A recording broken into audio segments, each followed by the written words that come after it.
పేద ప్రజల అభ్యున్నతి కోసం తెలుగుదేశం పార్టీ చిత్తశుద్ధితో పనిచేస్తోందని కొత్తపేట ఎమ్మెల్యే బండారు సత్యానందరావు అన్నారు. అంబేద్కర్ కోనసీమ జిల్లా కొత్తపేటలో నియోజకవర్గ స్థాయిలో టీడీపీ మినీ మహానాడు నిర్వహించారు. పార్టీ జెండాను ఆవిష్కరించిన ఆయన ఎన్టీఆర్ విగ్రహానికి పూలమాలలు వేసి నివాళులర్పించారు. తెలుగుదేశం పార్టీ అధికారంలో ఉన్నా లేకున్నా ప్రజల పక్షాన నిలబడి వారి గుండెల్లో చిరస్థాయిగా నిలిచిపోయిందని బండారు సత్యానందరావు అన్నారు.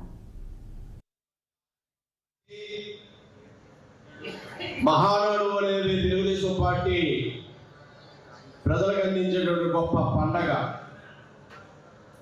ఆ పండగ ప్రజలకు మంచి చేయాలి, సమాజమే దేవాలయం, పేద ప్రజలే దేవుళ్ళు అనే నినాదంతో పుట్టినటువంటి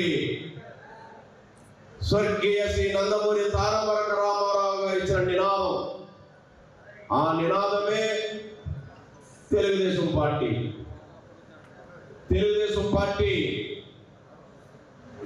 ఆవిర్భావం నుంచి నేటి వరకు క్రమం తప్పకుండా మహానాడు కార్యక్రమాలతో ప్రజల్ని చైతన్యవంతులు చేస్తూ అధికారం ఉన్నా లేకపోయినా ఒకే పందాలో ప్రజాసేవ చేస్తూ ప్రజల గుండెల్లో చిరస్థాయిగా ఉండే విధంగా ఆంధ్రప్రదేశ్ ఆనాడు ఉమ్మడి రాష్ట్రం తెలుగు ప్రజల కోసం పాటుపడిన పార్టీ ఏదైనా ఉంది అంటే, స్వాతంత్రం వచ్చిన తర్వాత పేదల కోసం పాటుపడిన పార్టీ ఏదైనా ఉంది అంటే అది ఒక తెలుగుదేశం పార్టీ. తెలుగుదేశం పార్టీ